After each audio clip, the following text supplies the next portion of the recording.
right, good evening, ladies and gentlemen, and welcome to Heartland Championship Wrestling. My name is Dave Little, and we are coming to you live from the Dave Cave with a hype event, a Heartland YouTube production event.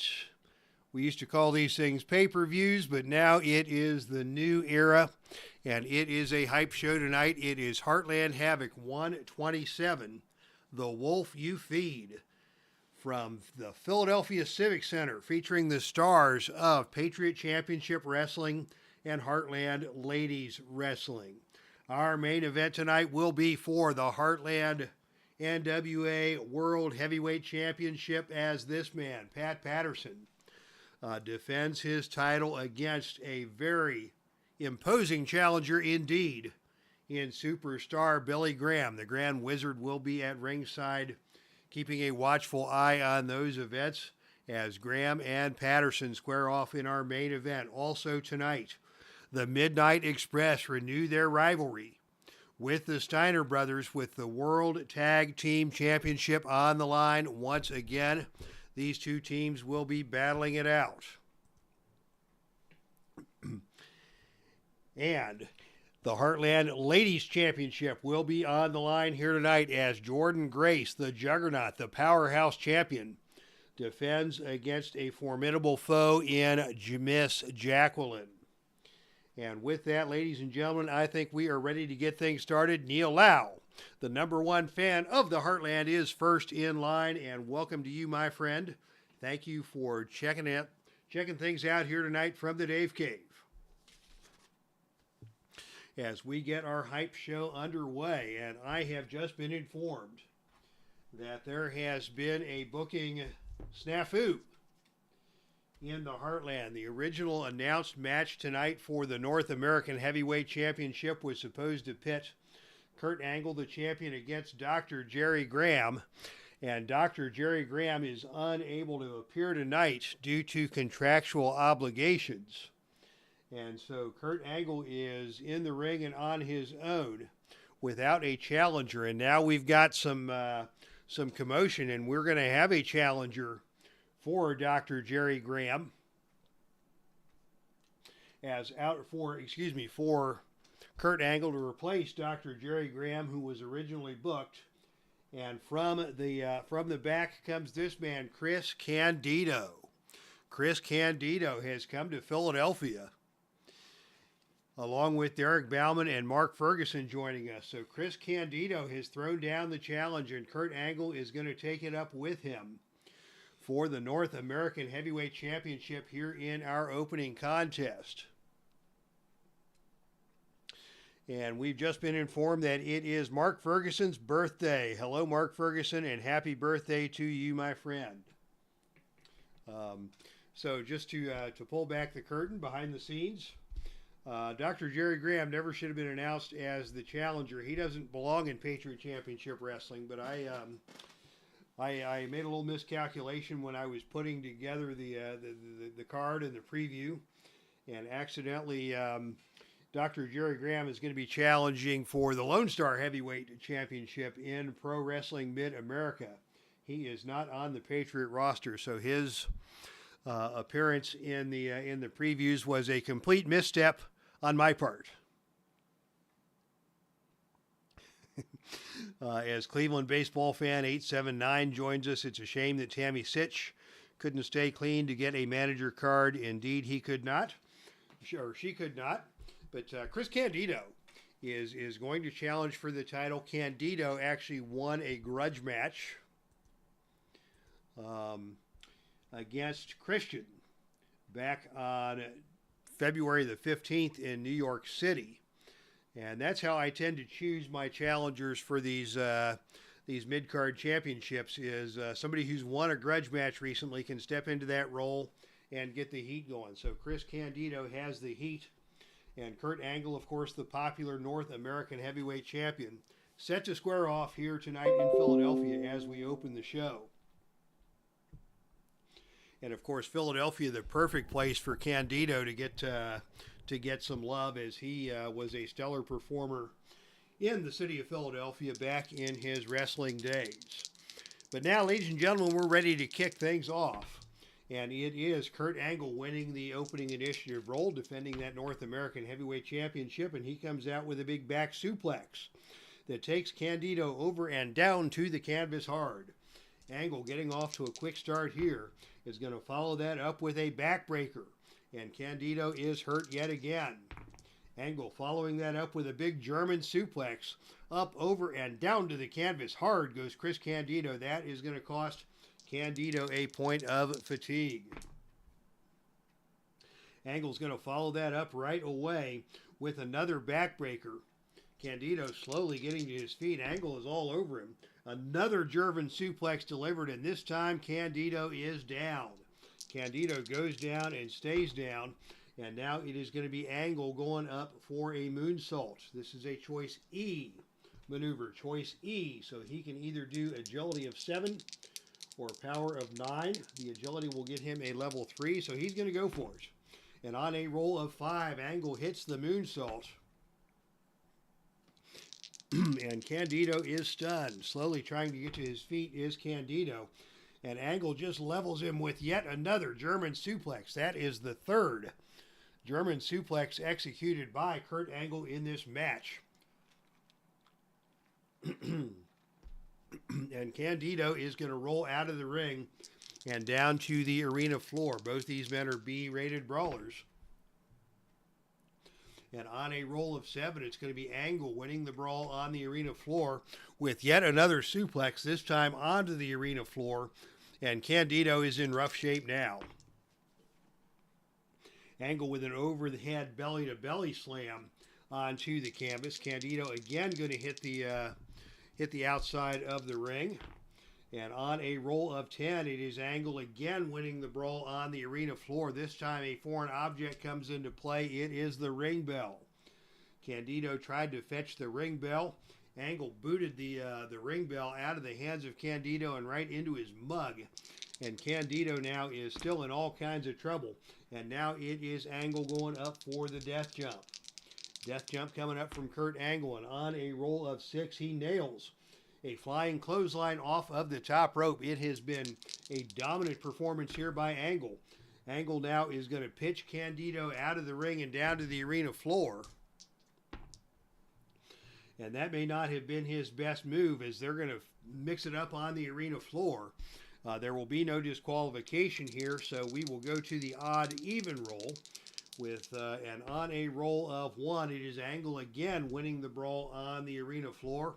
And this time with an Irish whip into the ring barricade. Candido has just taken all kinds of punishment here tonight, and now he's going to take another death jump as Angle's going up top. And on a roll of 9, it is the agility struggle. Both these men equal on the agility scale, and so it is Candido trying to get up and take Angle off of the top turnbuckle. Angle just elbows him on the top of the head, and Candido drops down to the mat once again. And now the ankle lock has been applied. Ankle lock has been applied by Kurt Angle. The submission roll here is 7. And on a roll of 12, Candido is going to power his way to the ropes and not submit to the ankle lock. That is going to give Angle now a +1 on the ankle lock. Every time he applies that move, it gets stronger, up to a total maximum rating of 3. And now Angle is going to go for the death jump once again, and there's nothing Candido can do about it as Angle knocks him off of the turnbuckle again and down to the canvas. And now he's going to go for that moonsault again on 7 or lower. And on a roll of 6, he nailed it. And Candido is helpless as Angle goes for the cover. The pin roll here is 8. And mercifully on a roll of 6, he got him. Dominant performance by Kurt Angle, picking up the win over Chris Candido. Much to the dismay of the Philadelphia fans who like Chris Candido. But Angle with the moonsault gets the pinfall victory over Candido. And that match was almost over before it even started. So congratulations to your reigning and defending North American Heavyweight Champion, Kurt Angle. All right, so Fine performance there by Chris Angle. Well appreciated by the fans here in Philadelphia. As we prepare the ring for our next match, which is a grudge match. Ladies and gentlemen, the following contest is scheduled for one fall to a finish with no time limit and no disqualification.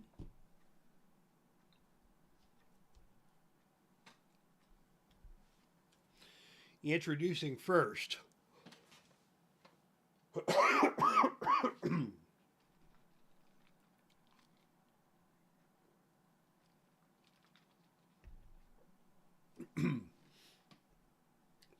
Introducing first out of Boston, Massachusetts. He stands at 5'11". He weighs 252 pounds. This is Kevin Sullivan. And his opponent comes from the Rocky Mountains of Colorado. Standing at 6'5", weighing 452 pounds. This is Big Van Vader. So Big Van Vader and Kevin Sullivan set to square off in a grudge match. This dates back to last month as we replay the history of this match. It was Vader and Sullivan squaring off in a standard match back on February the 1st in Washington, D.C., card 1344. And on card 1344, let's scroll back and see how these two got tangled up.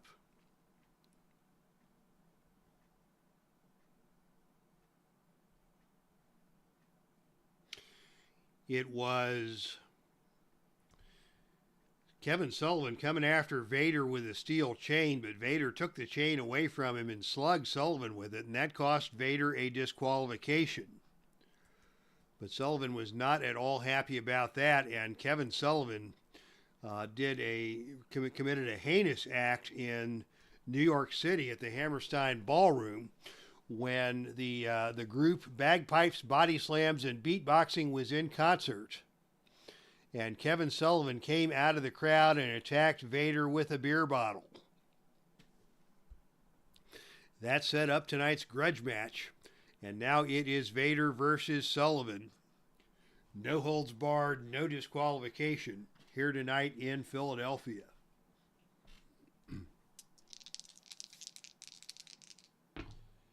And the opening initiative roll is tied, and that means we go right to the Face to the Mat Shenanigans book. The Highlight Center booklet, Face to the Mat, provided to us. This is a hardcore match. And so it will be Kevin Sullivan taking us to the hardcore chart with a roll of 3-3.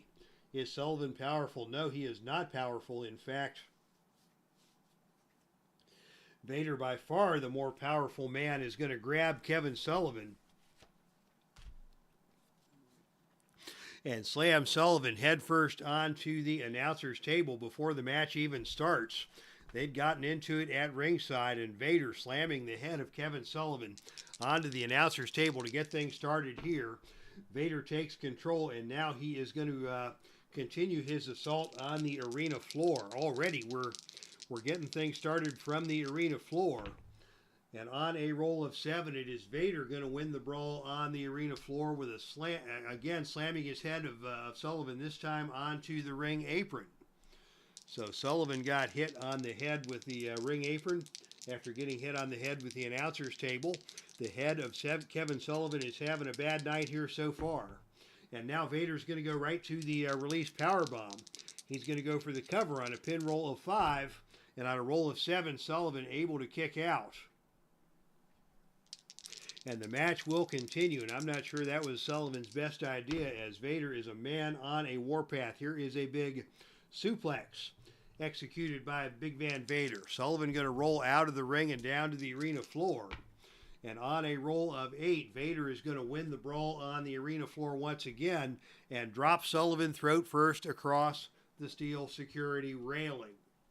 Sullivan taking a beating here. Dave Gardner is here. Is the Spanish announcers table still in one piece?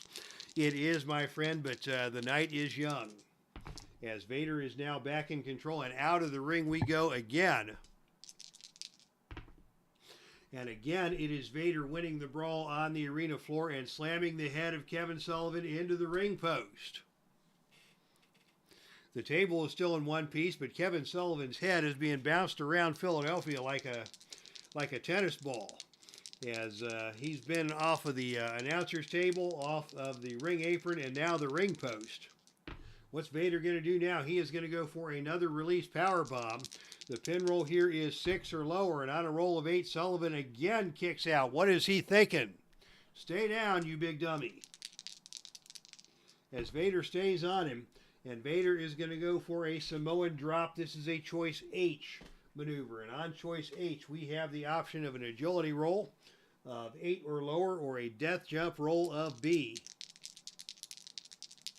Vader never afraid to go up to the top rope. He is going to go up for the death jump, and on a roll of 7, Vader nails the Samoan drop off of the top rope and down to the ring.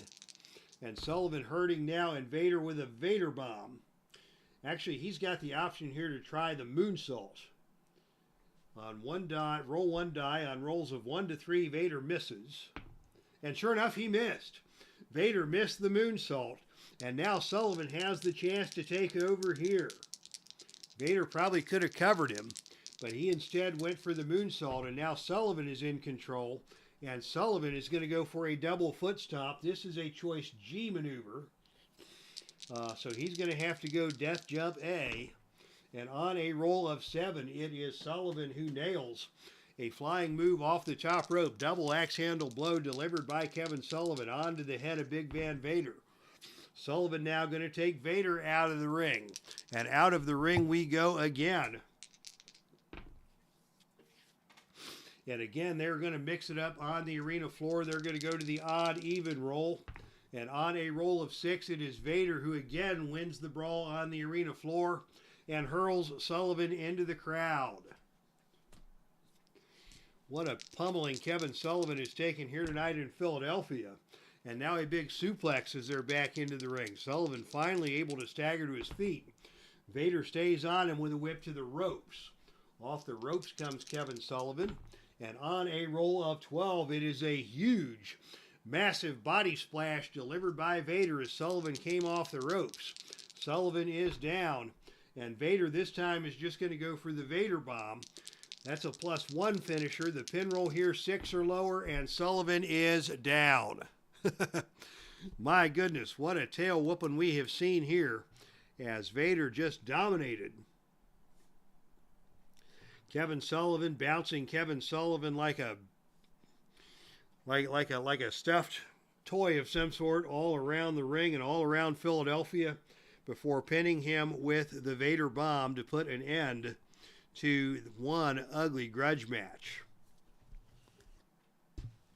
Sullivan learned his lesson about messing with the live performances of the band Body Slams, Beatboxing, and Bagpipes.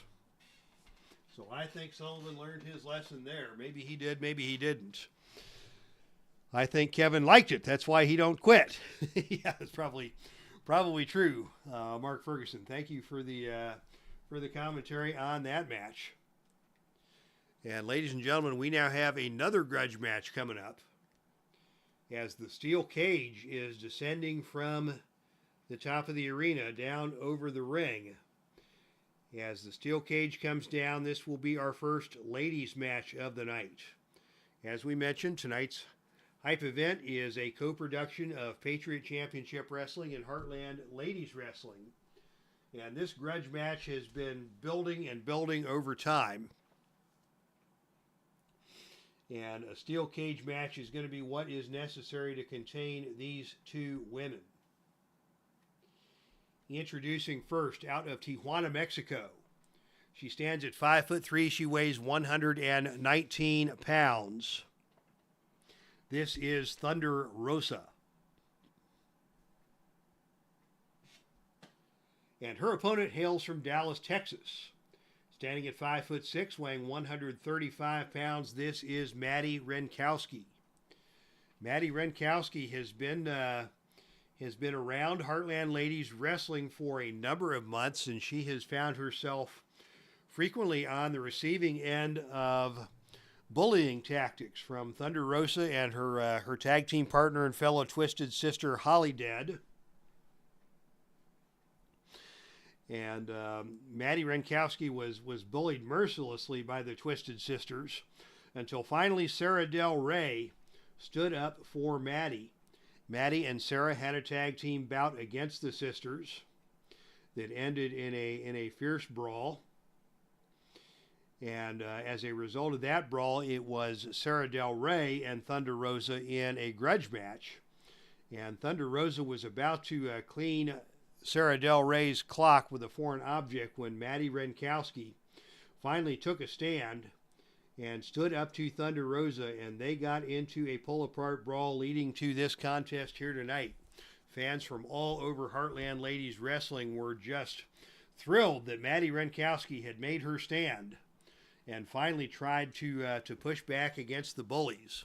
So tonight we are in a steel cage. There will be no Twisted Sisters. There will be no Hollydead. There will be no Sarah Del Rey to watch Madi's back. And this, it's put up or shut up time for Madi Wrenkowski in the steel cage. She is putting her well-being at risk against a very, very dangerous opponent here in Thunder Rosa. And so we will see what happens here as we welcome to the chat Miho Burns and Alternate Timeline Sports JT 2.0, the greatest JT ever created. And it is going to be Madi Wrenkowski on the attack here to start the grudge match in the steel cage. Madi just coming out and headbutting Thunder Rosa. Just smacking head against head, skull versus skull. Nobody's going to win that one, but Madi follows that up with another big headbutt. And now Thunder Rosa is reeling. Madi going for a spinning neck breaker that drops Thunder Rosa on the back of the neck. Rosa slowly trying to get to her feet. Madi's on her now with a running clothesline. Rosa still trying to get to her feet. The fans are fully behind Madi Wrenkowski here as she just dumps Thunder Rosa with a DDT. And down goes Thunder Rosa, slowly still trying to get to her feet. Thunder Rosa has no idea the fury that she has unleashed in this Madi Wrenkowski. And now a whip to the turnbuckle by Madi. Off the turnbuckle comes Thunder Rosa, but on a roll of three, it is Madi foolishly charging into the corner. Thunder Rosa steps out of the way and grabs Madi and slams Madi face first into the steel cage. A harsh dose of reality as Madi just hit the steel cage and hit it hard. Thunder Rosa now in control. And Thunder Rosa going to go for a death jump. Thunder Rosa going up for a death jump. And on a roll of 9, she nails Madi Wrenkowski coming off the top turnbuckle with a flying clothesline off of the top. Madi is down. Thunder Rosa now in control. And Thunder going to take Madi over for a rake of the face against the steel cage. And Madi suffering greatly as her face has now hit the steel cage twice. Can she dig deep and come back against Thunder Rosa? Now Thunder Rosa is going for La Rosa. This is her Thunder Driver. This is her finishing move. The pin roll here will be 4 or lower. And on a roll of 5, Madi somehow found it deep inside to kick out. Madi kicks out, and Thunder Rosa now continuing on the attack. Thunder Rosa goes for that spinning La Rosa again, and still Madi kicks out yet again. Madi taking the face to the cage. Madi taking the finisher twice and still coming back for more. And now Thunder Rosa is taking Madi to the side of the cage for another rake of the face against the steel cage. Madi slowly trying to get to her feet. Thunder Rosa is on her with a attempt at a lung blower. And Madi is able to successfully free herself from the lung blower. And Thunder Rosa crashes to the mat hard. Can Madi do some damage here? She's going to go for another neck snap. And both women are down and slowly trying to get to their feet. Both women getting their feet. Thunder Rosa shaken up. Madi Wrenkowski has been rocked. And as they come together, it is Thunder Rosa taking Madi down with a single leg takedown. Thunder Rosa tries to follow that up with a whip to the turnbuckle. Off the turnbuckle comes Madi Wrenkowski. And on a roll of 12, Thunder Rosa hit her with a big Hurricane Rana as Madi came off of the turnbuckle. Madi is down. Rosa again with a chance to do some damage here. She is again going to go for that Thunder Driver. The pin roll now is 6 or lower. And on a roll of 7, Madi kicked out again. I don't believe it. Madi Wrenkowski showing all kinds of heart. A lot of more guts than brains is being shown here by Madi Wrenkowski. And now a hammerlock atomic bomb delivered by Thunder Rosa. Madi still fighting the pain, getting back to her feet. Thunder Rosa is on her. Head scissors into a leg sweep. Madi still trying to fight back. Rosa still on her.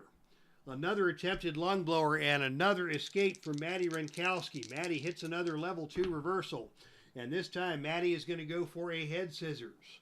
This is a choice F maneuver. Choice F.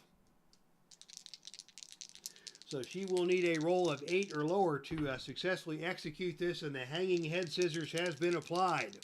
Thunder Rosa hanging off the top rope, caught in the head scissors. Finally able to work her way free, but Madi is still in control. Madi's going to go for that move again. Again, it's going to take 8 or lower, and this time Thunder Rosa able to power out of that attempted head scissor. And Rosa comes back, and this time she does hit the lung blower, and Madi is hurt. Rosa stays on her. Tilt to whirl backbreaker. Down hard across the knee. Thunder Rosa now seemingly toying with her opponent. Here's the Meteora, the double knee smash, coming off of the middle turnbuckle. She is going to go for the cover here. The pin roll 6 or lower, and on a roll of 6, she got her. So Thunder Rosa gets the victory. Madi Wrenkowski put up a good fight, but really just didn't have the firepower to keep up with Thunder Rosa in the steel cage. And what is Thunder Rosa going to do now? She is going to continue to taunt Madi Wrenkowski and stand over here. Stand over her menacingly. And now we've got a commotion at ringside. The cage door has been opened. And into the cage comes Cheerleader Melissa. Cheerleader Melissa, the new authority figure here in Heartland Ladies Wrestling. And she is escorting Thunder Rosa out of the ring so that no more abuse can be heaped upon this fallen Madi Wrenkowski. Madi fought well, but Thunder Rosa takes the victory. She's proven her point. She doesn't need to stand over Madi and taunt her any further. And Cheerleader Melissa, in her new role as the enforcer in Heartland Ladies Wrestling, clears the ring and sends Thunder Rosa back to the dressing room area. So kudos to Madi Wrenkowski. She stood her ground. She faced off against the bully and perhaps earned a measure of respect, if not from Thunder Rosa, then at least from the fans here at the Philadelphia Civic Center tonight. As after a very game effort, Thunder Rosa goes down, is your winner, and Madi goes down to defeat.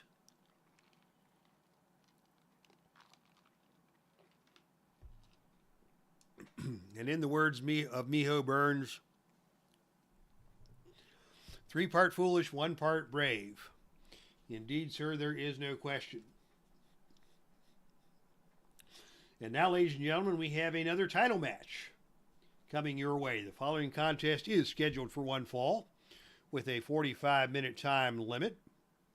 Disqualification rules will be in effect, as this match is for the Heartland Ladies Tag Team Championship. Introducing first the challengers.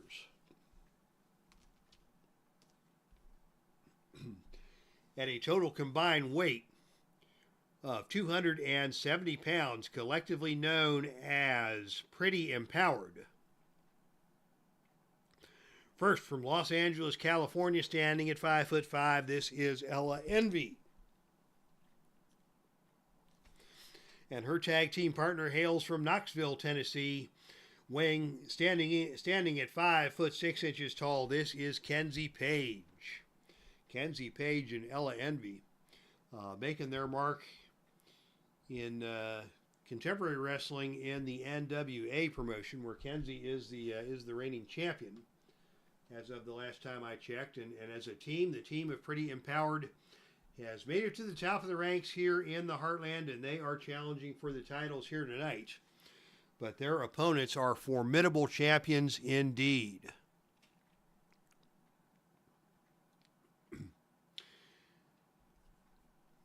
Your reigning and defending Heartland Ladies Tag Team Champions, accompanied to the ring by Savannah Evans. First, hailing from Clearwater, Florida, she stands at 5'5". She weighs 156 pounds. This is Big Swole. And her tag team partner hails from Brick City. She stands at 5'4". She weighs 147 pounds. This is Tasha Steelz. So the tag team champions, Tasha Steelz and Big Swole, here tonight in Philadelphia to defend their titles against the up-and-coming stars from the team known as Pretty Empowered. And it will be Tasha Steelz starting things off against Kenzie Paige. The two best wrestlers in the match are going to square off to start things off. And it is Kenzie Paige taking the initiative, as Miho Burns is booing for some reason. Would love to know what more what Miho is booing or who he's booing. But Kenzie Paige comes out with the initiative and is going to go for a straitjacket, and she got her down. And Tasha is indeed down. Kenzie with a good move there off the opening, and she's going to go right to the Kenzie cutter. This is her finisher. It's a +1. The pin roll here 4 or lower. And on a roll of 3, she may get her, unless a pin save can be made, and the pin save is a fail. So just like that, out of nowhere, Kenzie Paige off of the opening lockup takes Tasha down with a straitjacket, and immediately with the Kenzie cutter, it is Kenzie Paige winning the match over Tasha Steelz. And we have new Heartland Ladies Tag Team Champions, just like that. Wow. We're going to need a storyline for this one. So we are going to go to the, I've got a little chart here called the Flash Pin Chart. Let's see if I can get this on the screen. Just for situations like this where you get a surprise pinfall and you need a storyline to put on to explain what has happened in a match. So let's go to the monitor. And now you all should be seeing the Flash Pin Chart created by me. This is a babyface win, so we're going to read from the left-hand column. When a match ends on a roll with no fatigue tokens earned. It wasn't a roll of 2, but it's fitting in this situation because it was a championship match, and it was right off of the opening lockup. So the roll is 5. The face delivers an incredible move out of nowhere. So Tasha Steelz never saw what hit her as Kenzie took her down and hit the Kenzie cutter right off the opening bell. Perhaps Tasha was still conferring with Big Swole and Savannah Evans at ringside. But in any event, just like that, Tasha Steelz has been pinned, and new Heartland Ladies Tag Team Champions have been crowned in Philadelphia.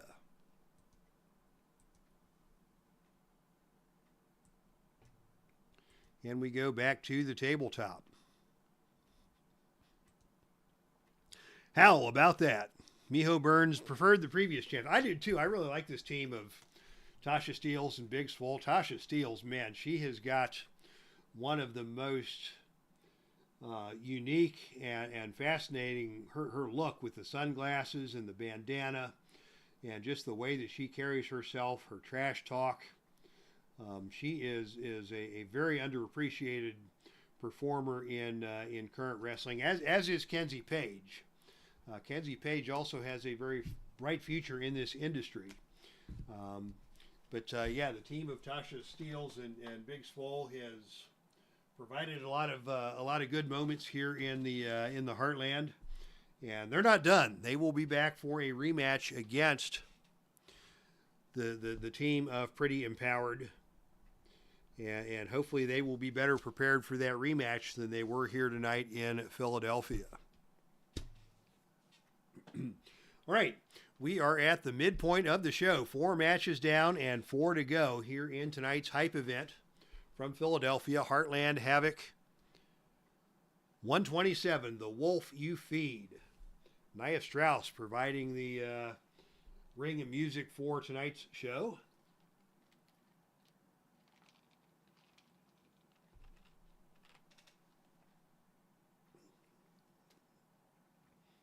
With liquid refreshments being provided by Diet Dr. Pepper. And now we have another grudge match.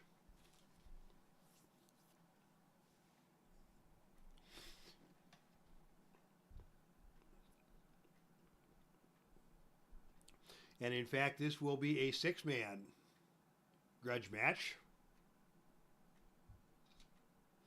Again, to settle a score that has been developing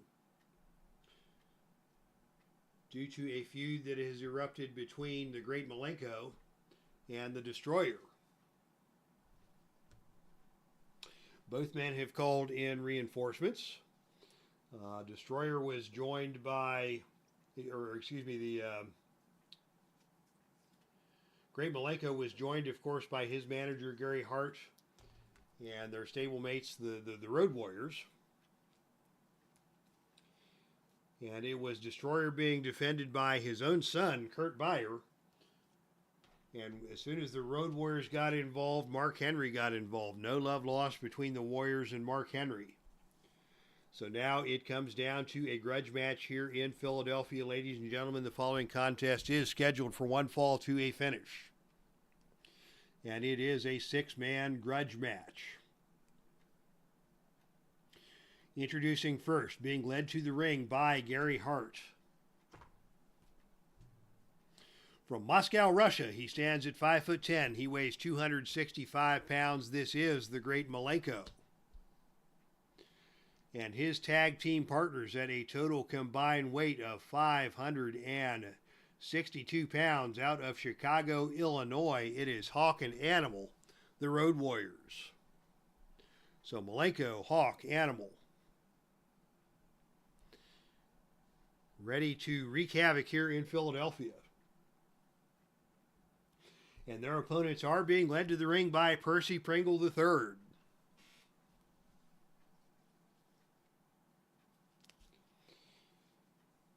Introducing first, out of Silsbee, Texas, standing at 6'4", weighing 384 pounds, this is Mark Henry.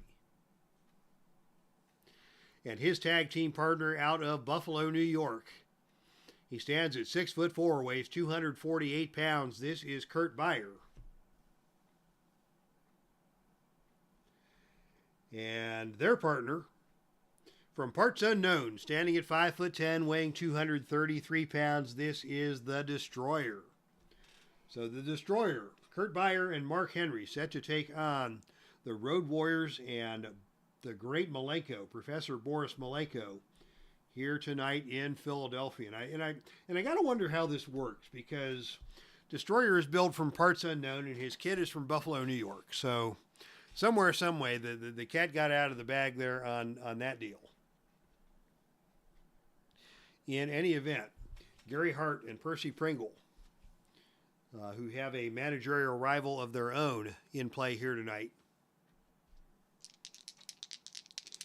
as it's going to be the What a Rush against the Hall of Pain, and it will be the Destroyer starting things off for his team against Road Warrior Animal. And the opening initiative role is won by the Destroyer. And the Destroyer comes out with a snapmare into an arm lock. tying up that big, massive arm of Road Warrior Animal. Animal couldn't get over to make the tag as Destroyer is in control, and Destroyer is going to follow that up with a side-to-side headlock. And Animal quickly powers his way out of that headlock, and it is Animal coming back as they come together in the center of the ring, and it is Animal catching a front face lock on the Destroyer. And Destroyer now not able to make the tag. Animal will make the tag to his partner Hawk. And Hawk now coming into the ring with a chance to do some damage on and he just goes right to the eye gouge. That's not nice. And Destroyer not going to put up with any of that. Destroyer's going to fire right back and take Hawk over with a monkey flip and down to the canvas. And Hawk just pops right back up from that. Hawk no-selling the monkey flip, and Hawk coming right back with a drop kick onto the Destroyer. The Destroyer stunned by that. Hawk now in control, going for a jumping fist drop. And again, getting all of the Destroyer on the jumping fist drop, and is going to follow that up with a big double clothesline. Hawk and Boris Malenko now executing the double clothesline, and that is going to be an add one against the Destroyer. And the Destroyer takes the first point of fatigue in this match, and now his rival, the great Malenko, is in the ring and in control. Malenko is just going to choke his man down on the ropes. That is a choice H maneuver. So he will need a roll of 7 or lower to complete the chokehold. And on a roll of 12, Destroyer able to work his way out of the chokehold on the ropes, and it is Destroyer coming back against Malenko with a whip to the turnbuckle. Off the turnbuckle comes Malenko, and Destroyer catches him with a back elbow. And Destroyer now going to make the tag for the first time in the match, and in comes big Mark Henry. Mark Henry now coming in to get him some. And he is going to go with a big headbutt onto Malenko. Malenko stunned by that. That massive cranium. And now Malenko is just going to collapse to the canvas, and Mark Henry just stands on him. Mark Henry is standing on the great Malenko, and finally he jumps off, and Malenko is slowly able to get to his feet. Mark Henry is on him, and Mark Henry comes back with a ramming the back of Malenko into the turnbuckle. Malenko able to rebound from that, gets the reversal, and it is Malenko with a big forearm to the back, and I don't know if Mark Henry even felt that, as Henry tags in young Kurt Beyer into this match. Beyer coming in now, attempting an arm wringer on Malenko, and Malenko not able to make the tag as Beyer holds that arm lock and continues to work that arm wringer. And now it is Beyer attempting a hip toss, and he is able to try to get the hip toss, and again Malenko hits the reversal, and on the reversal it is Malenko just biting the forehead of Kurt Beyer. Again, not nice. And Beyer is going to fire right back with a whip to the ropes. Off the ropes comes the great Malenko, and on a roll of 6, it is the drop down and come back the other way. And this time on a roll of 7, it is Kurt Beyer with a running back elbow that stuns the great Malenko. And Beyer now follows that up with a big running clothesline, and that's going to take Malenko out of the ring and down to the arena floor, and here we go. It's party time on the arena floor, and on a roll of 7, it is the great Malenko winning the brawl on the arena floor and drop kicking Kurt Beyer over the security railing. Malenko now taunting Kurt Beyer and taunting Destroyer for having spawned such a weakling as Kurt Beyer. And now it is going to be a death jump as Kurt Beyer crawls back into the ring. It's going to be Malenko going up to the top turnbuckle, and on a roll of 6, Malenko comes off with a flying clothesline and nails Kurt Beyer. And now it's going to be Hawk coming back into the ring, and we're going to see some double team action here from the men of Gary Hart. And it is another bone-crunching double clothesline delivered by Malenko and Hawk.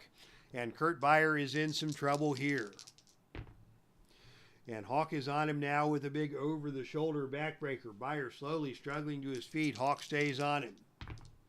And Hawk comes at him now with a big vertical suplex. And Beyer again out of the ring and down to the arena floor. And on a roll of 10, it is Hawk breaking out the foreign object. And he's now got a pipe wrench, and he is taken to Kurt Beyer with a pipe wrench. Mark Henry trying to get over and put a stop to that nonsense. As Hawk is now back in the ring and in control. And another over-the-shoulder backbreaker delivered. Beyer is down. And now we're going to see more double teaming as Animal comes into the ring. And on a roll of 10, it is Animal delivering a deadly elbow smash to the head of Kurt Beyer as he was being restrained by Road Warrior Hawk. Animal now in control. Animal with a big scoop slam, and Beyer down once again. Kurt Beyer taking a pummeling in this match. And now Animal is going to pitch Kurt Beyer out of the ring and down to the arena floor. And here we go to the shenanigans chart. Brought to you by Road Warrior Animal. What is he going to do on the arena floor to this Kurt Beyer, who's just trying to stick up for his family? And it is again going to be a foreign object. Another foreign object has come into play. It is a pair of brass knuckles. Gary Hart is trying to hand Road Warrior Animal a pair of brass knuckles. Kurt Beyer is going to try and put a stop to it. But Animal gets the brass knuckles and just slugs Kurt Beyer right upside the head with the brass knuckles. And that's going to cost young Kurt Beyer a point of fatigue. So Beyer takes a shot from the brass knuckles. Animal now pitches Kurt Beyer back into the ring and out of the ring yet again. And more shenanigans coming up. As Animal's not satisfied with one shot of the brass knuckles, what's he going to do now? On a roll of 2, he is going to go to the tables chart. Animal fixing to set up a table here at ringside. And the table has been set up. There is a table set up at ringside. Animal and Kurt Beyer, and this time it is 2, 4, 5 against...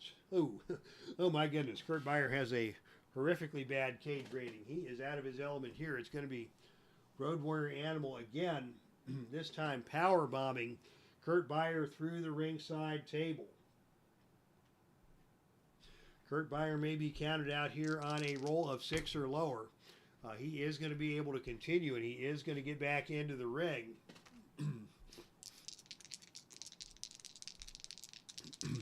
As Animal continues to punish him, and now a big power slam delivered by Animal to Kurt Beyer. And now Percy Pringle is going to get himself involved. And on a roll of 7, Percy Pringle hops up onto the ring apron and distracts Road Warrior Animal after the power slam.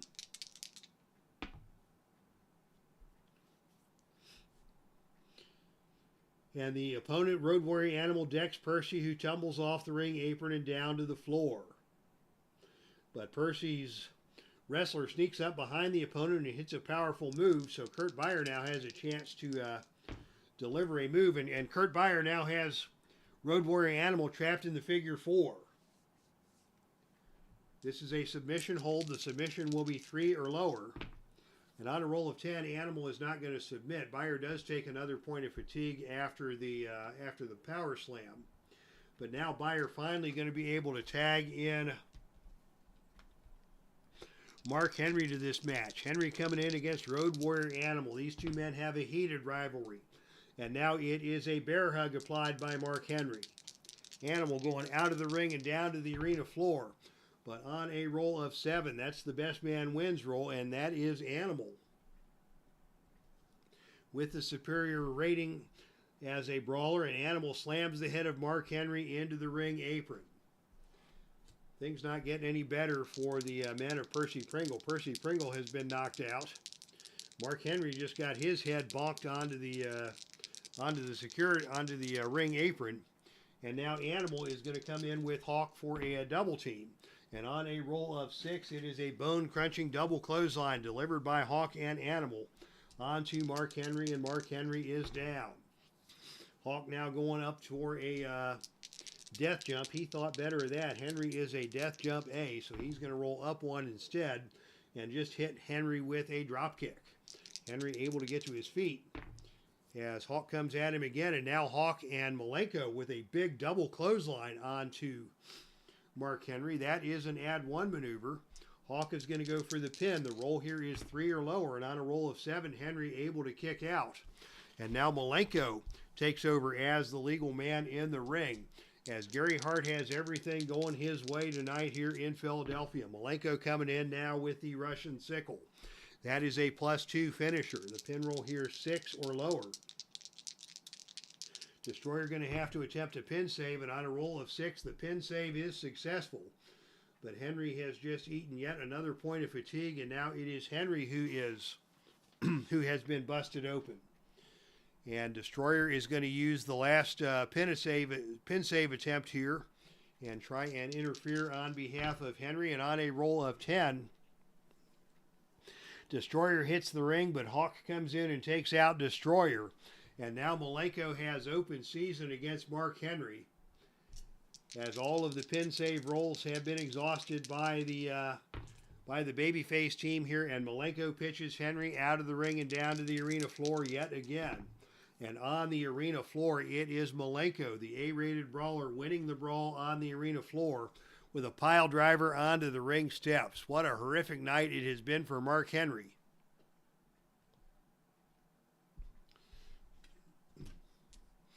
As Henry is hurt, and Malenko is on him now with a backbreaker, and Henry is still down. Here comes Animal into the ring for a double team. But on a roll of 11, that's a botch, as Animal tries to deliver a running clothesline. It is Henry ducking out of the way, and Animal clotheslines the great Malenko. Malenko now is stunned, and Henry with a chance to take over here, and he is again just going to step right over Malenko, steps right on his gut, reaches over and tags in the Destroyer. So the fresh man in the match is the Destroyer, now dealing with the great Malenko, and it is a side headlock attempted by the Destroyer. That is a power move. Malenko has the power advantage. So Malenko is able to power his way out of that and just slam Destroyer down to the mat. Road Warrior Hawk now tagging in against the Destroyer. And Hawk comes in with a gorilla press slam. Destroyer slowly trying to get to his feet. He is a proud man and not going to taste defeat easily here. But now it is Animal and Hawk with a double clothesline on Destroyer that just about took him out of his boots. Arms and legs flying everywhere. Animal now the legal man in the ring. And Animal going to go with Hawk for the Doomsday Device. This is a +4 finisher. The pin roll here 8 or lower, and on a roll of 11, somehow the Destroyer digs deep and kicks out yet again. What a gritty performance we're seeing from all these men tonight, even though they're getting their tails kicked by Gary Hart and his entourage. Into the ring now comes the great Malenko. He wants to be the one to finish the deal. And he is going to go for a choke on the ropes yet again. Choice H maneuver. He's avoiding the death jump A, and instead his other option is an agility roll 7 or lower. And he is able to perform the choke on the ropes, and he's just going to try and choke him out. On a roll of 5 or lower, Destroyer will be choked out, and Destroyer again fights his way through and survives. Malenko still trying to seal the deal. Comes at him with a backbreaker. Destroyer slowly getting to his feet. Malenko hits him with a Malenko stomp. Destroyer will not stay down. Malenko with another thought about a whip to the turnbuckle. Instead, he is going to roll up with a neck vice. Neck vice applied to the Destroyer. And now Malenko going to tag in Road Warrior Hawk. Road Warrior Hawk comes in with a drop kick. Destroyer dodges the drop kick. And Destroyer fires back with a hip toss that takes Hawk down to the canvas. Quickly, Hawk tags in Animal. Animal back into the ring. Animal coming with a front face lock.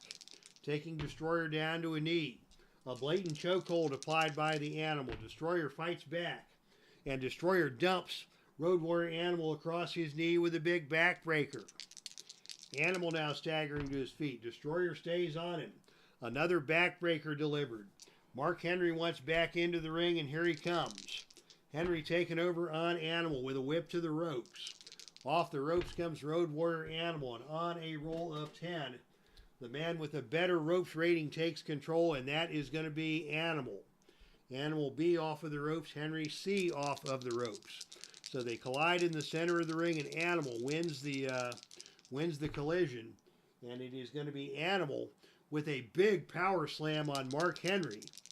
He's going to go for the cover. The pin roll here is 5, and on a roll of 11, Henry kicks out. Animal now digging deep. Boot to the midsection. Henry staggering to his feet. Tag back into Road Warrior Hawk. Hawk comes in with another whip to the ropes. Off the ropes comes Mark Henry, and on a roll of 6, it is Hawk with a running back elbow onto Mark Henry. Hawk follows that up with a big vertical suplex, and Henry slowly, again, getting to his feet. Hawk stays on him, another whip to the ropes. And on a roll of 9, that is the running double clothesline. And again, it is Hawk with the advantage. And Hawk will take over. And he is going to go not up for the death jump. Instead, he's going to roll up. And Malenko comes in and they hit the double clothesline. And that's going to make Malenko now the legal man back in the ring. And Henry eats another point of fatigue. He can barely stand up. The men of Percy Pringle are just getting annihilated here. As Malenko comes in with a thumb jab to the throat. Can Henry make the tag? Yes, he can. Kurt Beyer now into the ring. Kurt Beyer dealing with Malenko with an arm wringer. You don't need arm wringers in a match of this intensity. And Malenko just takes him down and starts stomping away at him. Malenko stomping a mud hole into Kurt Beyer. And now biting the forehead of Kurt Beyer. Malenko relentless. Another Malenko stomp, and Kurt Beyer is down. Can Malenko finish him off? Pile driver. Pile driver hit with Kurt Beyer. Beyer slowly staggering to his feet. Tag to Road Warrior Animal. Can Animal be the one to finish off young Kurt Beyer? Animal and Malenko with a double clothesline. That's going to cost another point of fatigue to Kurt Beyer. And all 3 men now busted open as Hawk pitches Beyer out of the ring once again and down to the arena floor. Beyer trying to fight his way out, and he is able to win the brawl on the arena floor. Kurt Beyer just backdropped Hawk onto the announcer's table. There goes the Spanish announcer's table.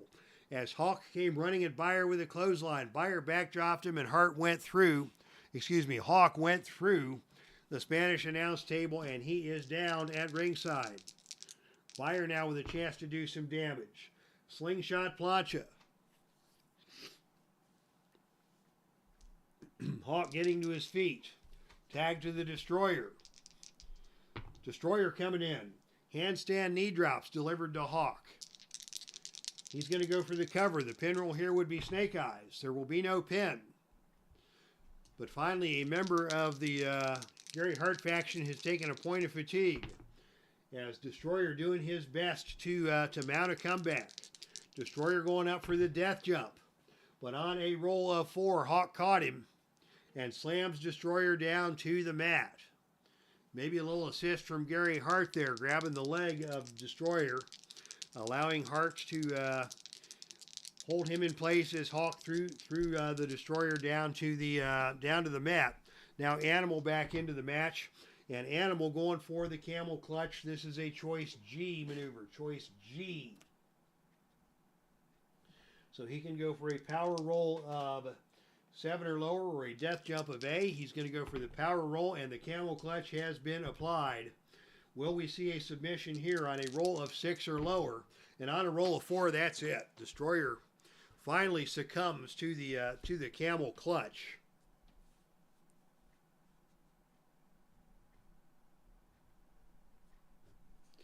As Animal causes the Destroyer to pass out by virtue of the camel clutch.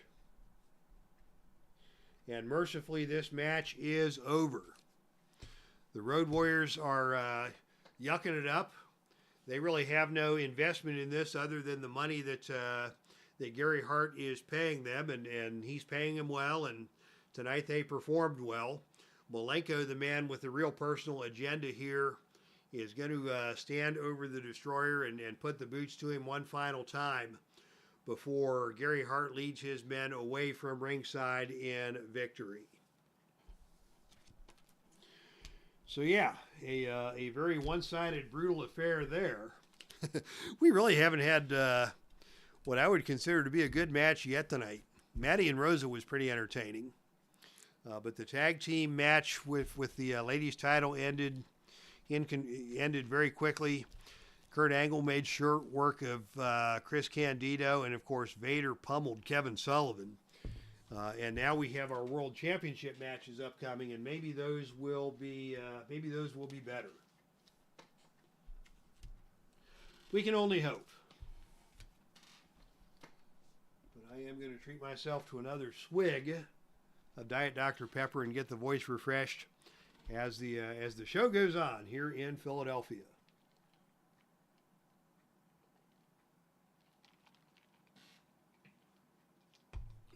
Money well spent indeed by Gary Hart.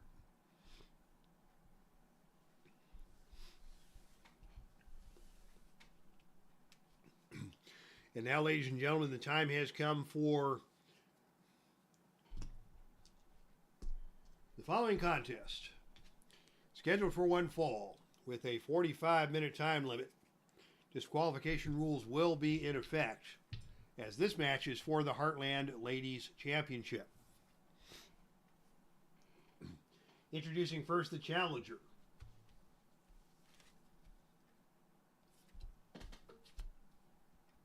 Hailing from Dallas, Texas. She stands at 5'4". She weighs 125 pounds. Affectionately known as Miss Texas, this is Jacqueline.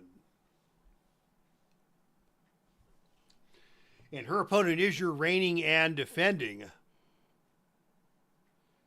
Heartland Ladies Champion out of Austin, Texas. She stands at 5'2". She weighs 160 pounds. This is Jordynne Grace. So Jordynne Grace set to take on Miss Jacqueline. These two double tough ladies. There will be no quarter asked in this match and none given.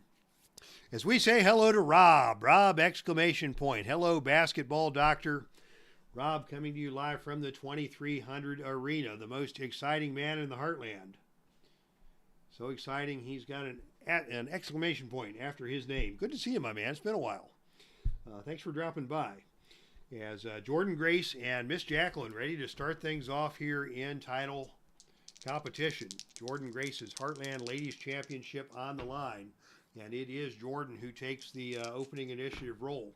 And she comes right at Jackie with an attempted Vader bomb. That is an agility move, and it is successful. As Jordynne just picks Jacqueline up with a double leg and in a great show of strength pounds Jacqueline into the floor. Jacqueline coming right back at her, getting back to her feet, but now a Michinoku driver and a cover by Jordynne Grace. The pinroll here is Snake Eyes. Good Lord, don't let it. please not Snake Eyes again. I want at least one good competitive match here tonight. As Jacqueline's able to kick out, Jordynne Grace stays on her. And she is going up now for the death jump. The death jump rating is B, and on a roll of 3. That is not a good roll for Jordynne. B3 is the roll through. So Jacqueline rolls through the death jump, and she now has a chance for a cover on Snake Eyes. And on a roll of 5, Jordynne Grace kicks out. So these two ladies going at it with the title on the line, and Jacqueline alertly rolled through that death jump. Almost caught a quick pinfall. Jacqueline now in control, and Jacqueline with a spinning heel kick just drills Jordynne Grace right upside the head. Grace going to head out of the ring and down to the arena floor. Both these ladies are B-rated brawlers, and on a roll of 4, that is the double disqualification roll. Will we see Jordynne disqualified? No. Will we see Jacqueline disqualified? No. So now we go to the odd-even roll, and on a roll of 3, it is Miss Jacqueline winning the brawl on the arena floor and slamming the head of Jordynne Grace into the ring post. It's been a rough night for people's heads tonight here in Philadelphia, as Jacqueline is now in control with a big power bomb. Jordynne slowly trying to make her way back to her feet. Jacqueline is on her, and a big body slam delivered by Jacqueline, keeping Jordynne Grace on the defensive. And another big body slam, and Jordynne still trying to work her way back up to her feet, but Jacqueline stays on her. and this time a series of roundhouse kicks. Jordynne finally able to get back to her feet. Jacqueline still in control. And a spinning head scissors takes her over and down to the canvas yet again. Jacqueline with some momentum here building. And Jacqueline now with a bulldog puts Jordynne Grace down. Jacqueline staying on her, keeping on the offensive. Another big body slam, and this time Jordynne powers her way out of the body slam. And it is Jordynne Grace taking over and slamming her hip into Jacqueline with a running hip attack. Jacqueline now is staggered. Concussion central, says Vito Burns. Indeed, that is the case. Jordynne Grace still on the offensive, trying to get her up in the torture rack. Got her up for a minute, but Jacqueline quickly is able to get away from that one. And now off the ropes comes Jordynne Grace with a pounce. Jacqueline had just staggered out of that torture rack when out of nowhere, Jordynne exploded off the ropes and took Jacqueline down to the canvas with a pounce. Jordynne now, chance to do some damage. She's going to go for the Grace driver. This is her finisher. It is a +2. The pin roll here is 5 or lower.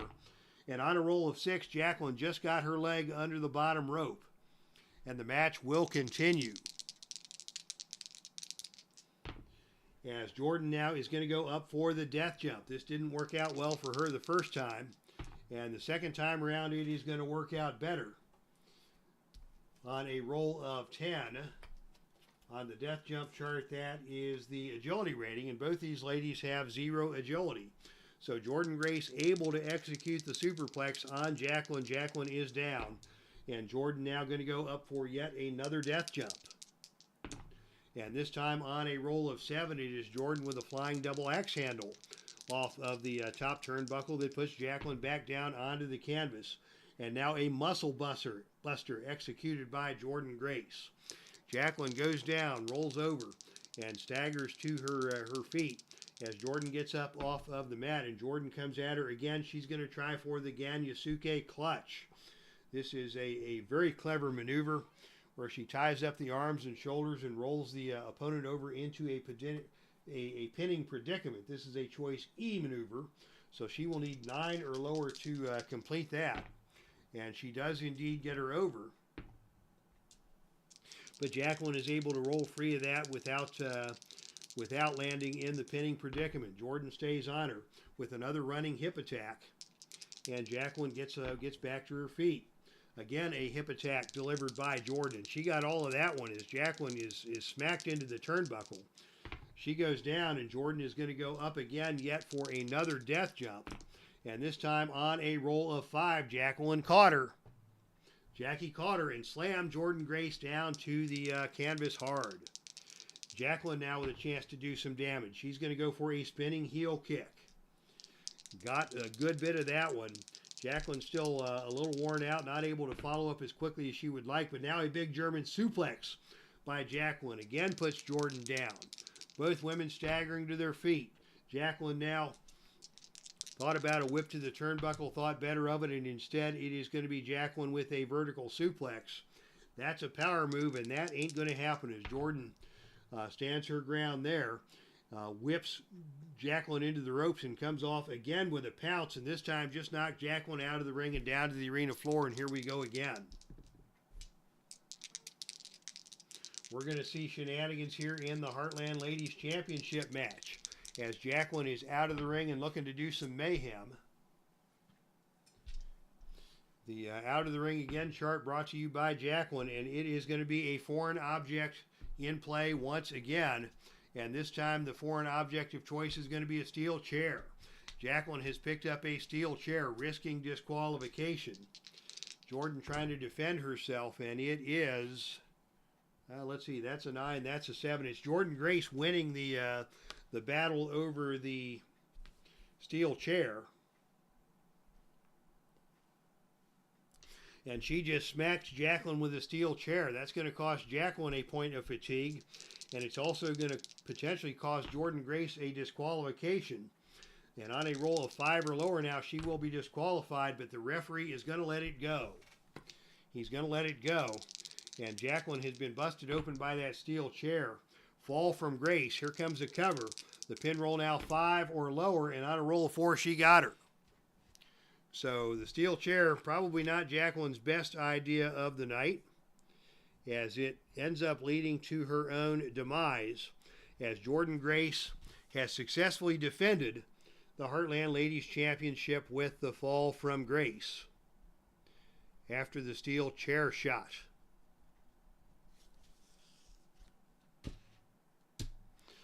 Waffled her with that chair, concussion central once again here in Philadelphia. Congratulations to your reigning and defending Heartland Ladies Champion, the Juggernaut, Jordynne Grace. As Salvador America joins us here in the chat room. And we've got 2 more matches to go. I am going to take a very short break and be back with you in a lickety-split instant.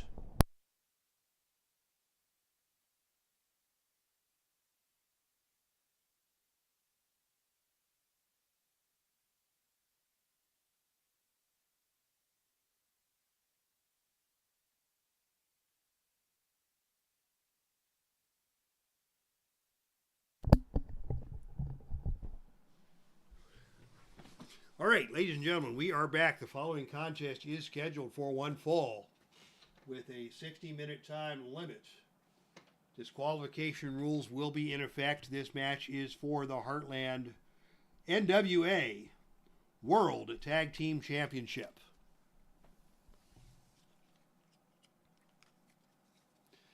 And these two teams, no strangers to each other. They have been battling back and forth over this Tag Team World Championship for a number of months. Introducing first the challengers. At a total combined weight of 525 pounds out of Bay City, Michigan, it is Rick and Scotty, the Steiner brothers.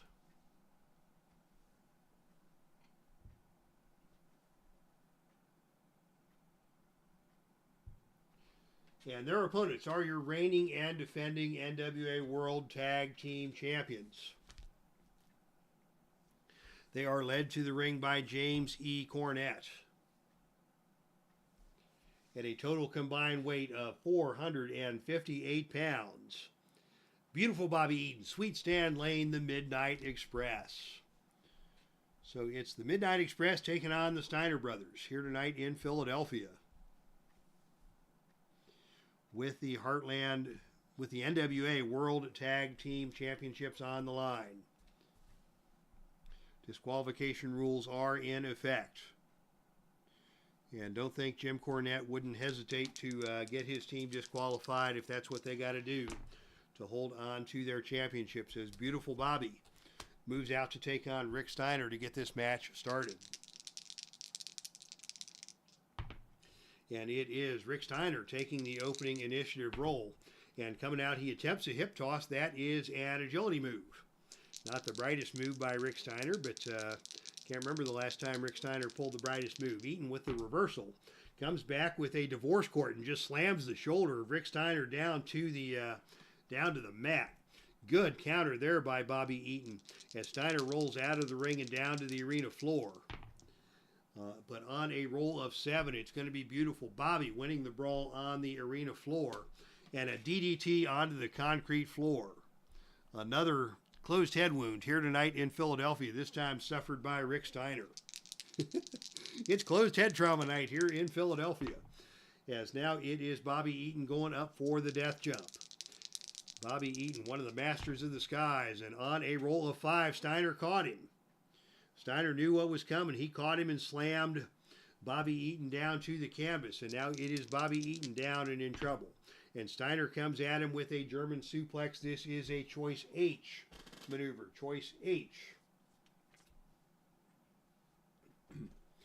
And choice H means that it's either a death jump roll of B or an agility move. And you certainly don't want to try an agility move on Bobby Eaton.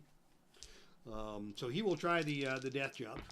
And sure enough, on a roll of 5, Eaton caught Steiner and threw Rick down to the canvas. So neither man able to execute the death jump here in the early going. Eaton now in control and looking to do some damage, and he's going to try the death jump all over again.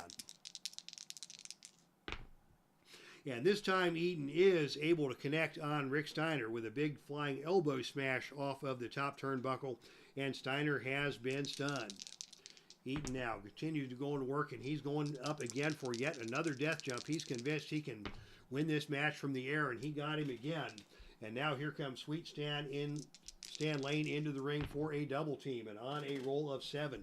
A bone-crunching double clothesline executed by Eaton and Lane, as Jim Cornette at ringside is cheering on his men, as Lane comes at him with a crawling headbutt. This is a choice F maneuver, choice F. So he is going to need a roll of 7 or lower, and he is able to connect on the crawling headbutt, and Steiner is hurt by that. And Lane stays on him, and now a flurry of karate kicks delivered by Sweet Stan Lane, and those are taking their toll on Rick Steiner.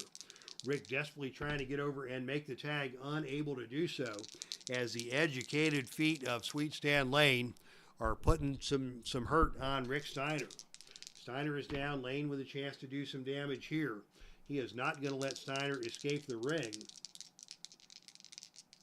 And instead, it is going to be he's going to continue to pummel Steiner with those karate kicks, and now make the tag to his partner, Beautiful Bobby. Beautiful Bobby now coming into the ring with a stinging right hand. Wow! Nobody throws a right hand like Bobby Eaton. And Rick Steiner tasted that one, and he tastes another one. Steiner finally, Rick able to stagger to his feet, but Bobby Eaton stays on him and hits him again with a fist drop off of the second turnbuckle onto the head of Rick Steiner, and Steiner again is dazed. Eaton staying on him with a whip to the ropes. Off the ropes comes Rick Steiner, and on a roll of 6, that's the drop down, and Steiner coming off the other way, and on a roll of 7, a big back body drop by Bobby Eaton puts Steiner down onto the mat. Bobby stays on him, going to go for a spinning neck breaker now, a choice E maneuver, choice E. So he will need 9 or lower to connect on that. But on a roll of 12, Rick Steiner powers his way out of the spinning neck breaker and comes back with a whip to the turnbuckle. Off the turnbuckle comes Bobby Eaton, and on a roll of 6, that's the reversal. Eaton grabs the arm and sends Steiner into the turnbuckle, and on a roll of 8, it is a big kick by Bobby Eaton that stuns Rick Steiner. Rick Steiner desperately trying to get out and make the tag to Brother Scotty, who is yet to appear in this match, but the Midnights haven't let that happen. And now it is Bobby with the divorce court again, taking Steiner down to the mat. And finally, Rick Steiner able to stagger over and tag in Brother Scotty. Here comes Scotty into the ring to take on Beautiful Bobby Eaton. Scotty comes at him with an attempt at a power slam. This is a choice F maneuver.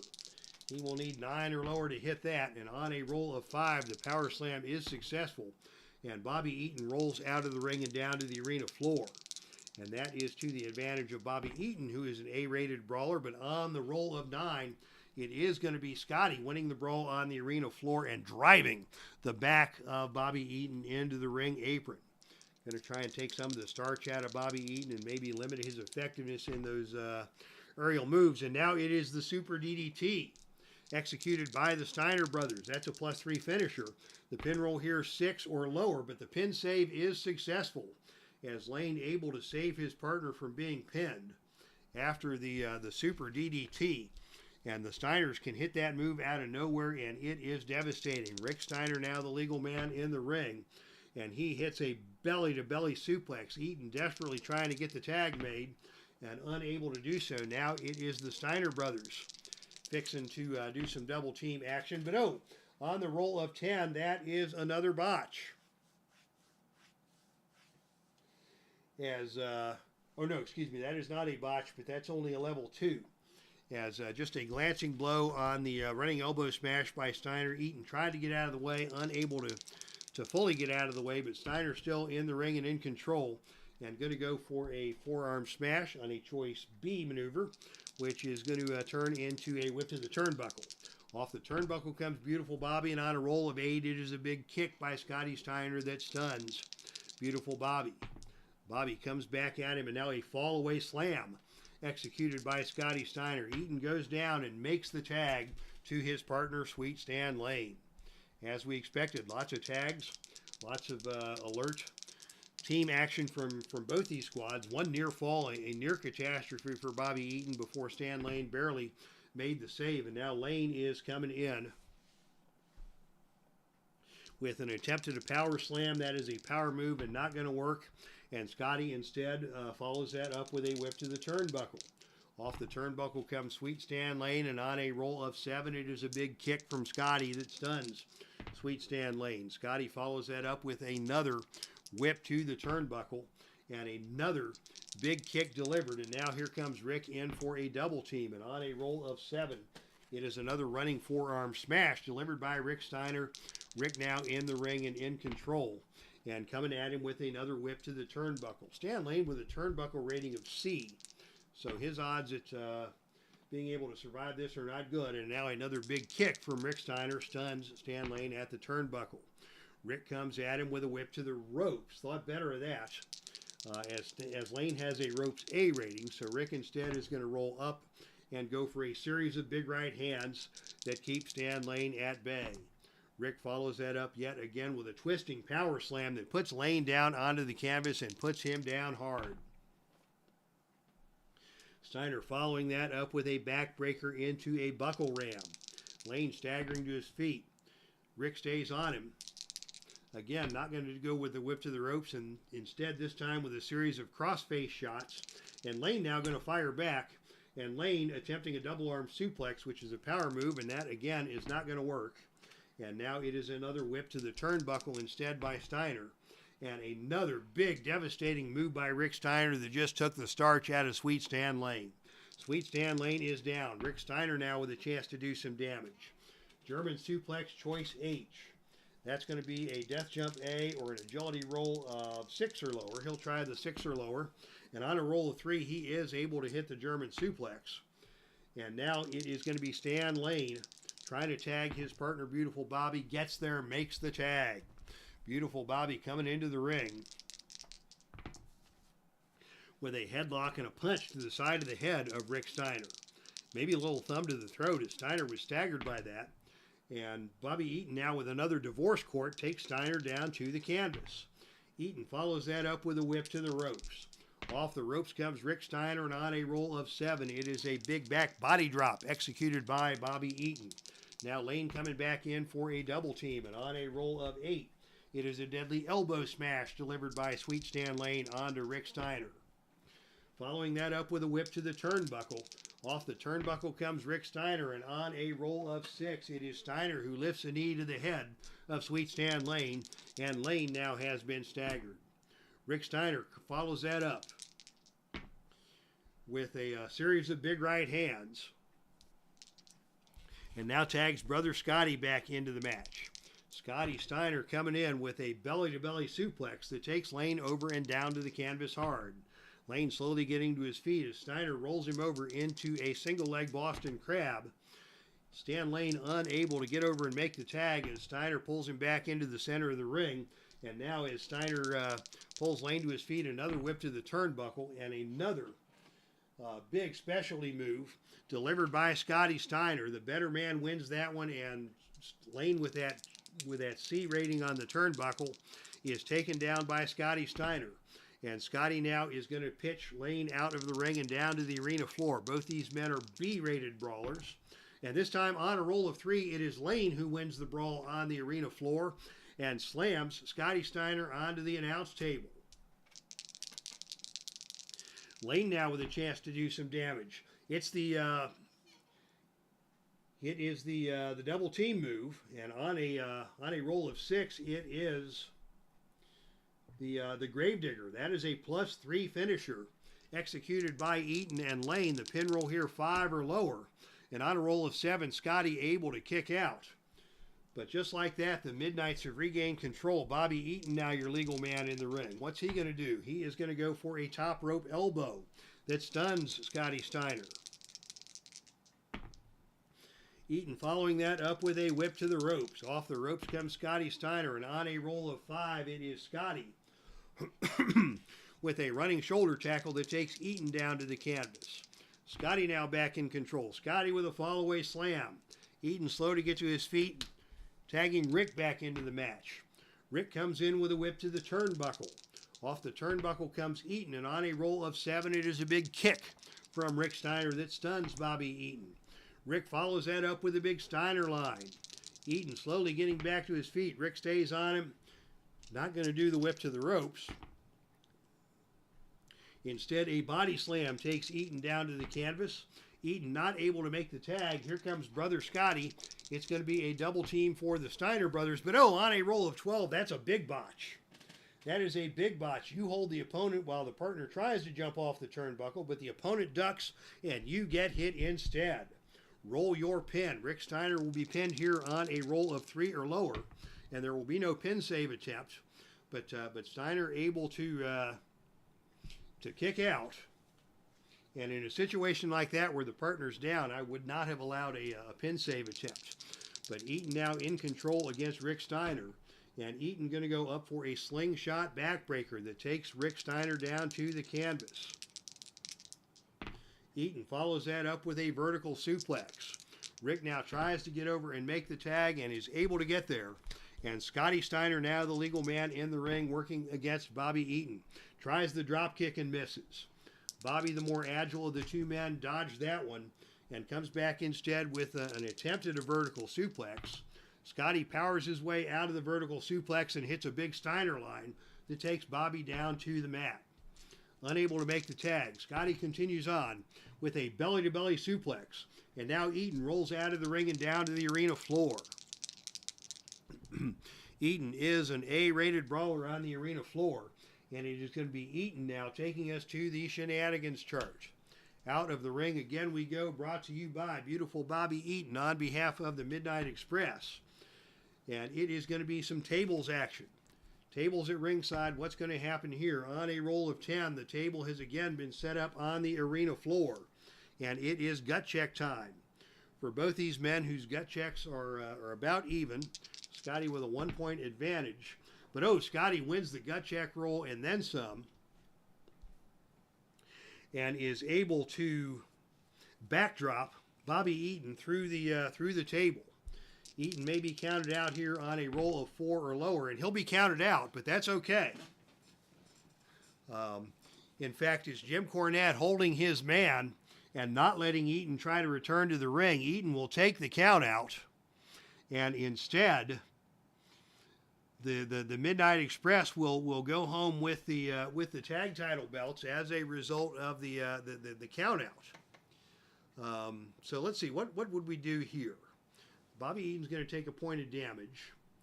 And just for fun, let's see if Rick Steiner can get over and throw Bobby back into the ring and not let Bobby take the count out. Let's try that. And we'll use the pin save chart to do that. So we're going to attempt a pin save here, only this case it's going to be a, can we reverse the count out? Using the standard pin save chart on a roll of 9, it's unsuccessful. So Rick tried to throw Bobby back into the ring, and Cornette and Lane prevented him from doing so. So your winners tonight by count out is the team of the Steiner brothers, but the titles do not change hands. So controversy here in Philadelphia.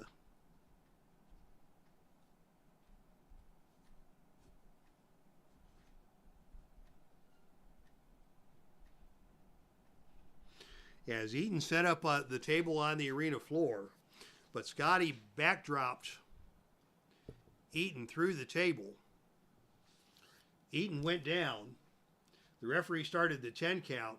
And Jim Cornette came over and just advised Bobby to stay down and take the count-out loss rather than go back into the ring. Rick Steiner tried to get Eaton back into the ring and was prevented from doing so. And the Midnight Express head for the high ground and live to fight again another day. As beautiful Bobby Eaton makes a business decision, stays down, and takes the count-out defeat, much to the displeasure of the fans here in Philadelphia. But that was kind of fun. That was a really good match, and just kind of a fun way to resolve that with the count out after the wrestler went through the table at ringside. And now, ladies and gentlemen, that brings us to the main event of the evening. which is a good thing because I'm getting hungry.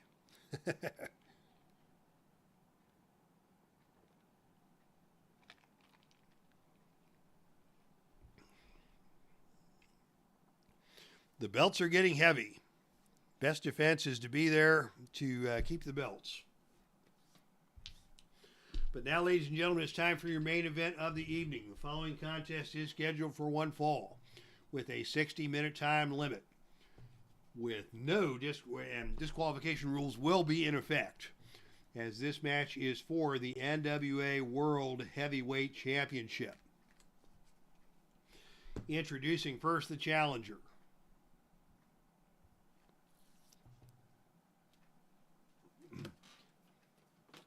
Standing at 6'4", weighing 275 pounds, out of Paradise Valley, Arizona, it is superstar Billy Graham.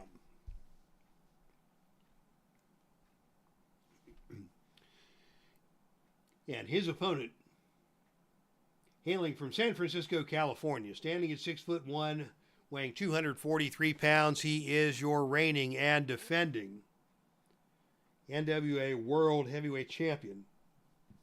This is Pat Patterson.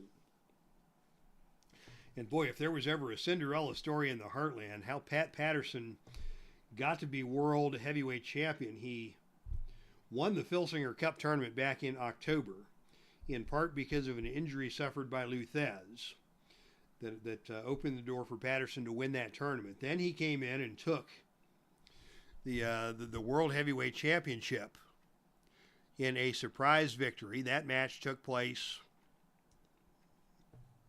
November the 16th of 2024 when Pat Patterson defeated Barry Windham to win the title.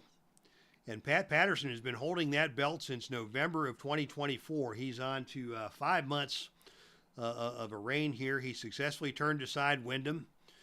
He defeated Hercules Hernandez, who won the Buckeye Bowl, and now it is superstar Billy Graham coming to town looking for gold with the Grand Wizard of Wrestling by his side. Interesting matchup for sure. The man with the hour, the man of the hour, the man with the power of the man, too sweet to be sour. But can the Cinderella story continue for Pat Patterson?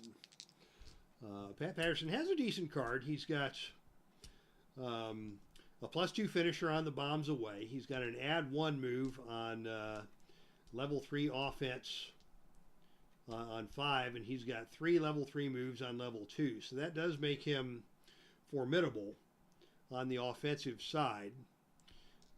Superstar Graham is a bootleg card, which was produced, I believe, by Carl Zilla, judging by the logo on the card. He's got the Superstar Bear Hug, a double +1 finisher on 5 and 6, and a pin rating of 4-1 compared to Patterson's 5-2. So, yeah, should be a compelling matchup between these two men. And as they come together in the center of the ring, it is superstar Billy Graham who wins the opening initiative role and attempts a headlock and a throat thrust. And oh, he nailed that one as Patterson is staggered, drops to one knee after that cheap shot to the throat, and immediately superstar Billy Graham is on him with a full Nelson. Billy Graham pulling no punches as Patterson now is down after the full Nelson. What's Billy Graham going to do? A top rope knee drop, and again nails that. And Patterson still down. Graham trying to take advantage now, pitching Patterson out of the ring. Both these men A-rated brawlers on the arena floor. And on a roll of 6, it is Pat Patterson who wins the brawl on the arena floor, Irish whipping Billy Graham into the ring barricade.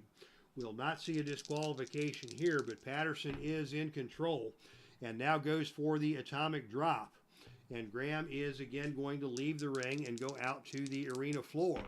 And on a roll of 11, that is the foreign object roll, as Pat Patterson has just clocked Billy Graham with a steel chain. Will we see a disqualification here? We will not. As Pat Patterson fighting back, and Patterson now is going to go up for the death jump.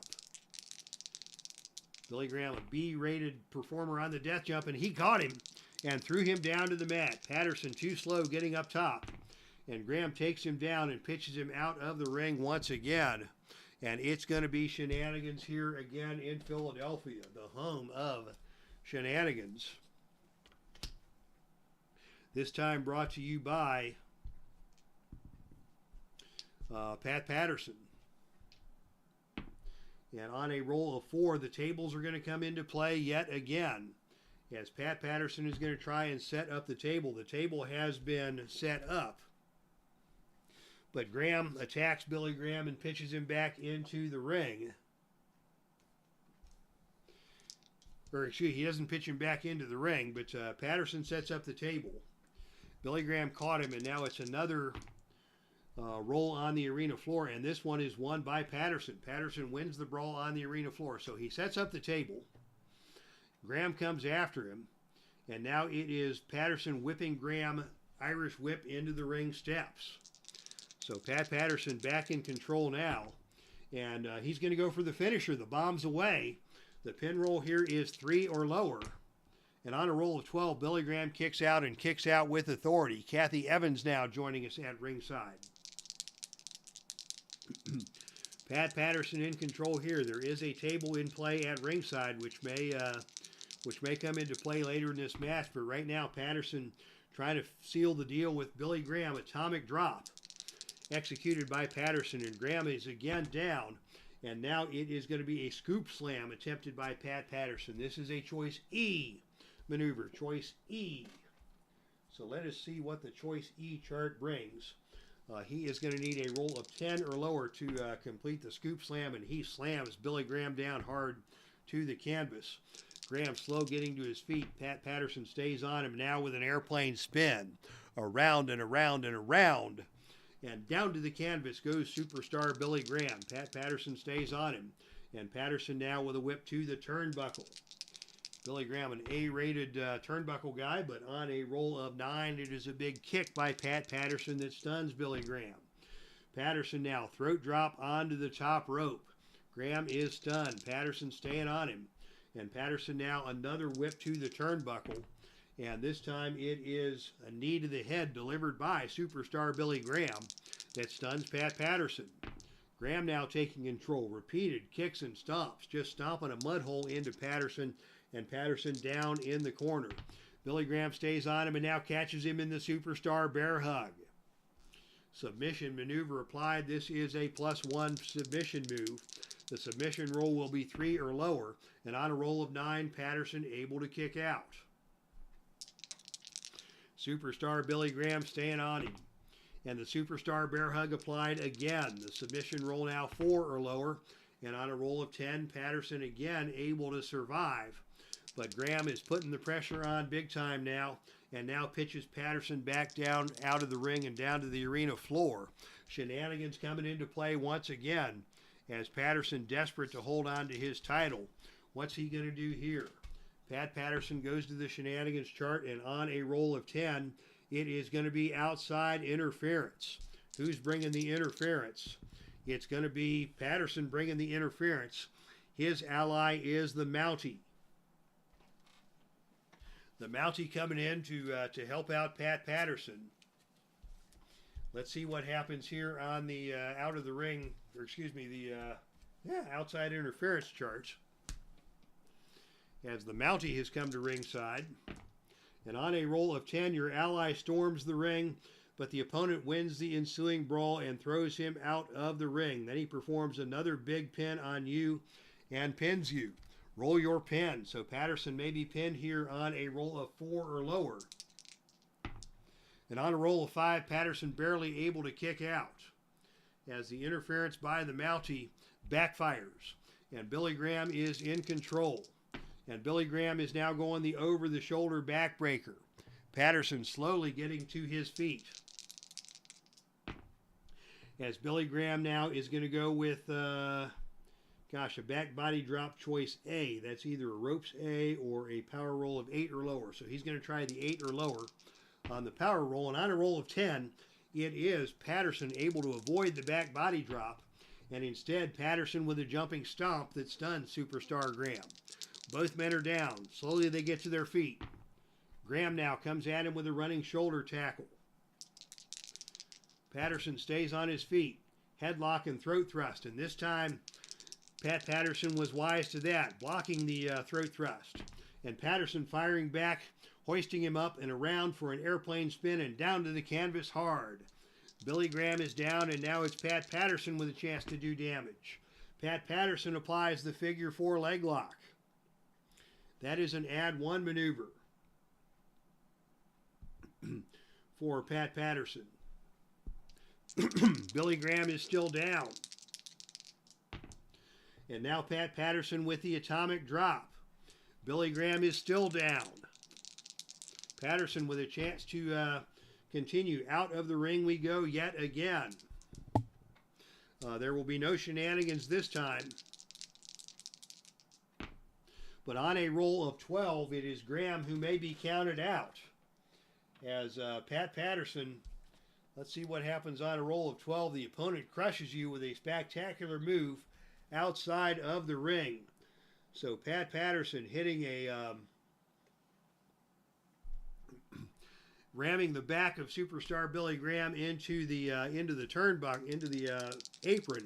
On a roll of 3 or lower, Billy Graham will be counted out. But on a roll of 5, Billy Graham able to make it back into the ring where Patterson is waiting for him. The Grand Wizard of Wrestling looking on very concerned at ringside, and now Patterson goes back to the figure 4. Actually, he has a mechanic here that says he can instead use a foreign object. He's going to give that a try on a roll of 5 or 6. He's not going to use the foreign object. Instead, the figure 4 has been applied, and that is going to be another add 1. And Patterson is still in control, and now we're going to see the Grand Wizard of Wrestling attempt to get involved as we go to the manager interference chart. And on a roll of 5, your manager jumps onto the ring apron and distracts the referee, breaking the count. Roll disqualification 3. There will not be a disqualification, but Patterson is going to be able to continue his attack on level 3 offense. Patterson now going up for a death jump. Death jump being attempted here, and on a roll of 8, he got him with a big double axe handle off of the top turnbuckle. Billy Graham is down once again, and now out of the ring we go yet again. No shenanigans on the shenanigans roll. And on a roll of 6, it is Billy Graham who wins the brawl on the arena floor. And it is Billy Graham slamming Pat Patterson onto the announcer's table. Graham now in control with a chance to do some damage. He's going to go for a top rope knee drop. Didn't get all of it. Patterson slowly getting to his feet. Graham stays on him. Tosses him across the ring and takes a moment to catch his breath, flexing to the boos of the fans at ringside. And now he goes with repeated kicks and stomps, stomping another mud hole into Pat Patterson. And now it is superstar Billy Graham fixing to go up for a death jump.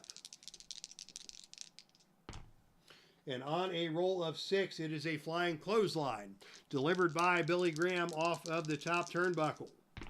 Patterson is down over the shoulder backbreaker. Patterson slowly getting to his feet. Graham with a full Nelson. Patterson will not submit to that. Gets to the ropes. Graham comes at him again with a full Nelson, pulling him back into the center of the ring. Patterson is weakening, but will not go down. And now Billy Graham with another toss across the ring. Both these men are gassed. Graham comes at him now with a knee smash to the back and misses. Patterson on the reversal. Patterson with a jumping stomp. Stuns superstar Billy Graham. A rapid punch combination. Both men now toe-to-toe in the center of the ring. And it is Patterson with a whip to the ropes. Off the ropes comes superstar Billy Graham, and on a roll of 7, it is a running back elbow delivered by Pat Patterson. Patterson follows that up with the airplane spin. He's going to go for the cover. The pin roll here 5 or lower. And on a roll of 4, he may get him. Grand Wizard going to use his last distractor rating of 6, and he's not able to get the distraction. And with with the airplane spin, Pat Patterson has won the match. Actually, I don't remember what move that was, but whatever it was, Graham was unable to escape and was pinned by Pat Patterson. I'm going to have to replay that and see what the move was. But Pat Patterson has won this match unless somebody was paying attention. The distraction by the Grand Wizard failed. And his man was pinned. And once again, Pat Patterson has successfully defended the Heartland NWA World Heavyweight Champion. The Cinderella story continues for Pat Patterson, as Salvador America says he got him. Excellent match. Best match of the night between Pat Patterson and superstar Billy Graham. Possibly a dark horse for match of the year, although it's only March. Still one of the better matches we have seen, and consequential in that this was a World Heavyweight Championship match. Billy Graham very close to winning the title on a couple of occasions before Patterson was finally able to reverse that and take him down with the airplane spin and finally catch the victory, pinning superstar Billy Graham despite the best efforts of his manager to intervene. All right, fans, we are done here. Thank you to everybody for checking it out. Great crowd tonight. Salvador America, Miho Burns, Kathy Evans, Mark Ferguson, happy birthday to you, my friend. Rob, exclamation point. Dave Gardner, Cleveland Baseball Fan 879, Neil Lau, Derek Bauman, Alternate Timeline Sports JT 2.0. And I believe that is everybody. Thank you one and all for checking things out here tonight. This will conclude tonight's broadcast. Thank you all for joining us. Of course, for those of you so inclined, My Journey with Jesus will hit the airways tomorrow as we talk about living justly. So you're welcome to tune in tomorrow for that broadcast. Heartland should be back on the air next week. It has been a pay-per-view week, so I don't have anything scheduled yet, but I will work on scheduling some matches in the week to come, and we will see about getting on the channel again next week.